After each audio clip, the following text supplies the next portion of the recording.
When you download the iHeartRadio app and put the W. Dean Shook Show on your list of stations, you will prove to the world that you're a little bit smarter than everyone else. The W. Dean Shook Show, your connection to the signs of the times. Now, you have a source for the truth in the news. W. Dean Shook, End Time News. Your connection to the signs of the times. And welcome to End Time News. I'm your host, W. Dean Shook. Thank you for being here and taking this time to learn the truth the mainstream media is never going to tell you. You know, the government is touting our economy and job growth, saying that we are out of the recession because of that. But where have all of the jobs gone? With 47% of Americans still receiving some sort of subsidy from state or federal agencies, where have all these jobs gone? Well, WND investigated this. Here's what they found. Evidence is accumulating that the majority of job growth in the United States is going to immigrants, both legal and illegal, while the labor force participation for native-born Americans is hitting a record low. Florida, for example, is ranked second in the nation in job growth. But from the first quarter of 2000 to the first quarter of 2014, 52% of the net increase in employment population has gone to immigrants, even though they've accounted for only 33% of population growth, according to a report released Wednesday by the Washington-based Center for Immigration Studies. Now, CIS researchers Karen Ziegler authorized a study called Who Got the Jobs in Florida? Using Florida for an example, Ziegler found that since the job recovery began in 2010, 64% of net employment growth among the state's working-age population has gone to immigrants. Since 2000, the labor force participation rate for Florida natives has dropped. CIS reported that in 2000, 2 million working-age natives were either unemployed or out of the labor market entirely. By this year, it was nearly 3.3 million, a 62% increase.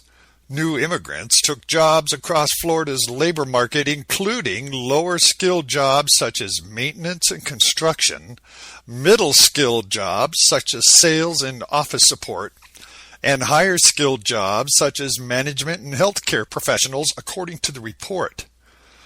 The supply of potential workers in Florida is enormous.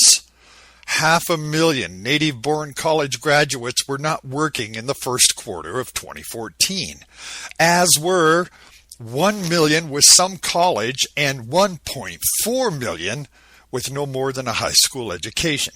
That's 2.9 million native-born workers who can't find work.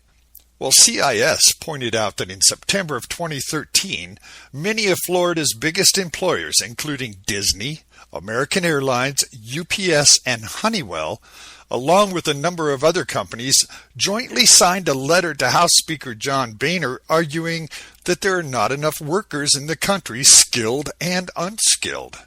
The letter read in part, "Many of our companies continue to have difficulty finding sufficient American workers." The push for more immigration labor was also strongly supported by Florida politicians. Ziegler stressed that both of Florida's senators supported the Gang of Eight bill S.744, which would roughly double legal immigration as well as grant legal status to illegal immigrants. Republican Senator Marco Rubio was one of the bill's chief architects. Let me say that again.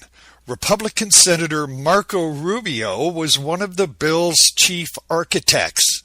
The push for more immigration labor in Florida was made despite the reality that the unemployment picture for Florida's native-born population looks dim.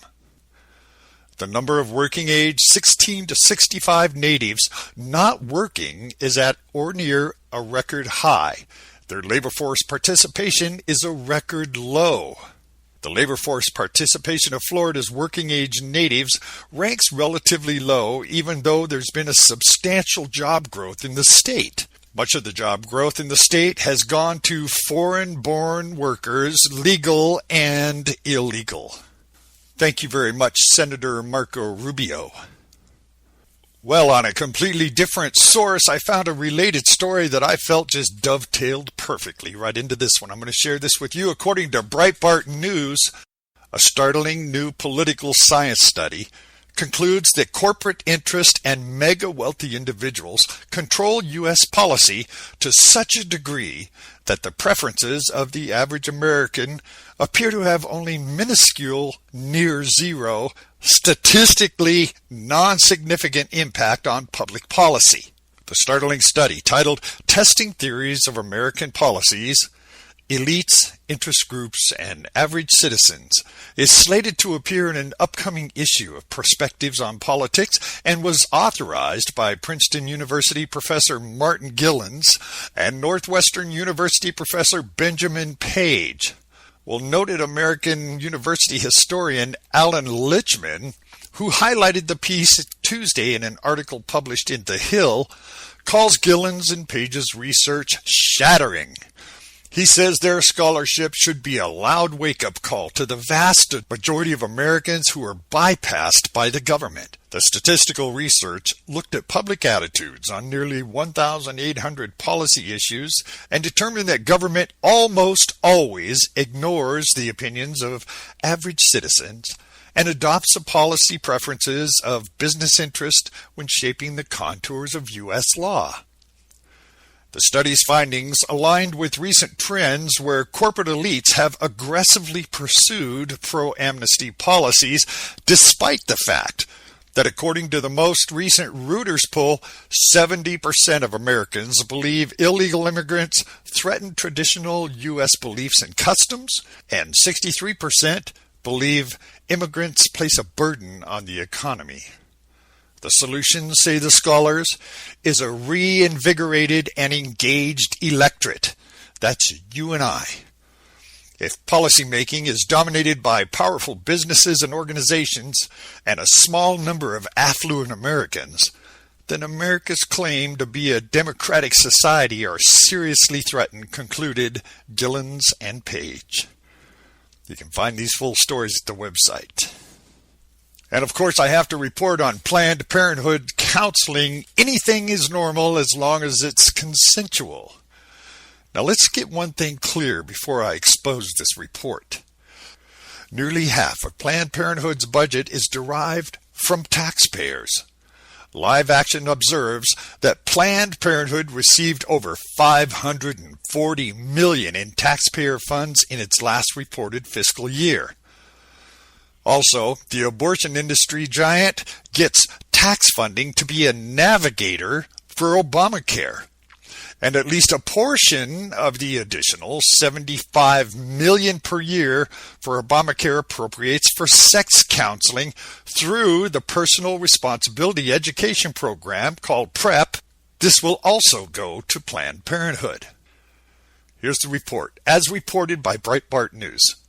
According to PrEP's website, the program is the first federal funding stream for programs to teach about abstinence and contraception for the prevention of pregnancy and sexually transmitted infections. The program's website states PrEP offers a brand new opportunity. Federal funding for science-based sex education that includes information on abstinence and contraception. And until this year, the only dedicated federal funding for sex education was the abstinence-only until marriage programs. Well, regarding abstinence sex ed programs, PrEP states these programs censor vital information from young people who have the right to complete, accurate information that will allow them to make informed decisions about their sexual health. The Minnesota Planned Parenthood counselor says that there's a lot of things that happen in 50 Shades of Gray that border on, I wouldn't say abuse because it's consensual, but definitely extreme. She repeats that if it's consensual, again, completely normal, and talks about how her parents sometimes came in with rope burns or markings on their breasts from, like, clamps. What else could an underage girl agree to that Planned Parenthood would call completely normal? Rose asked. Cuts? Broken bones? Is child abuse completely normal if the girl thinks she wants it? Planned Parenthood has covered up the statutory rape of minors for years as well, not taking child sexual abuse seriously. Apparently, it's yes to everything, to depraved and dangerous behavior as long as there's consent, Rose added.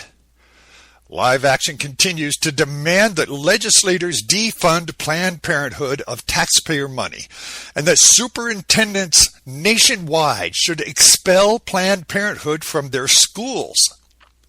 Now, it seems the thing Planned Parenthood is most terrified of is telling anyone is don't, even if it's a common sense warning against the extreme physical, emotional, and mental harm that these practices can cause to minors, Rose concluded. There's a great way to bring about more teen sexual activity, more teen pregnancy, and more sexual abuse. With an abortion rate of 1.4 million abortions a year in America, Planned Parenthood is the largest abortion provider in the United States. Why are they in our schools? I think that's a legitimate question. Maybe you should check and see if they're in your schools. And from the Daily Signal, the Obama administration released over 600 illegal migrants with criminal convictions. More than 600 convicted criminals, including felons, were among thousands of illegal immigrants freed under the Obama administration in advance of 2013 budget cuts mandated under sequestration. That, according to a new report today from the Inspector General of the Department of Homeland Security, the Obama administration released 2,226 immigrant detainees, 617 of whom had criminal convictions. According to the IG report, at least 24 aliens were released by Immigration and Customs Enforcement, even though they were in a mandatory detention category. The report provides a scathing portrayal of budget mismanagement and flawed processes at the highest level inside the nation's immigration enforcement agency. The atmosphere leading up to the sequestration in 2013 was politically charged. President Obama claimed the automatic budget cuts would hurt the economy, health care, and emergency responders, and that federal prosecutors would have to let criminals go. Republicans accused the administration of trying to create the appearance of a crisis by making high-profile cuts that they claimed were unnecessary. During the 3 weeks leading up to the sequestration from February 9th to March 1st, ICE released 226 immigrants, 617 with criminal convictions. Approximately 1,450 were freed the last weekend before sequestration. The field offices that released the most criminal convicts included Phoenix, Houston, Atlanta, and Chicago. So I guess those of you in those states can consider yourself warned. When you remember, I reported that the ragtag team of 800 terrorists, ISIS, or Islamic State, now has grown to more than 10,000 and is without a doubt the most well-funded extremist organization in the world. Last week, a spokesman for the Islamic State, formerly known as ISIS, declared the group's plan to humiliate America and its allies and raise the flag of Allah in the White House. Well, should we take that seriously? Let's hear what a former CIA officer has to say about it. He says ISIS will cross our southern border. Gary Berntsen has been in these mountains in Iraq and Afghanistan. He's a former commander of the CIA forces in Afghanistan and in Kabul station. He was one of the first into Afghanistan right after the 9/11 attacks. Gary, welcome back. We have a problem. ISIS presents a threat to the United States. They have capability, intent, and with American citizens fighting for them, they will have access to America. 2 or 3 weeks ago, a young man from Florida detonated himself in Damascus, killing 14 people. They present a threat to the United States. We need to re-examine the process of visa waivers in the United States. We need to close the southern border. We really need leadership in the United States, and we're not getting it. Are you saying that our southern border could be the place that ISIS would enter the United States? If 13 and 14-year-olds can walk across that border, members of ISIS can walk across easily as well. And will. Count on it. These guys are not stupid. They are committed. They're willing to commit, suicide. Many of them are suicide attackers. They see the United States as an enemy. You know, these are Salafist terrorists committed to creating a caliphate, and they have no boundaries. Look, we've got them burying people alive, crucifying people, beheading people. What else do you need to see? I mean, this is like the 1930s where people are forgetting. Right. And Gary, I feel your intensity and your frustration because no one seems to be getting that message. A lot of people in this country are turned off by it, and a lot of people in the White House don't seem to understand it. These are Islamofascists. Frank Gaffney's the guy that coined that term, but that's what they are. Gotcha. Gary Berntsen, thanks so much. Thank you, Gary. And thank you for joining me for this update. And as usual, when the smoke clears and the dust settles, I'll see you on our next program. Remember, this program stays alive through our sponsors. That's GoDaddy.com. You'll find a banner for them at the bottom of our homepage at WDeanShook.com. Please visit our sponsors and help keep this program alive. I appreciate it very much. I'm your host, W. Dean Shook. Thank you. You can get these full stories and more at WDeanShook.com. That's WDeanShook.com.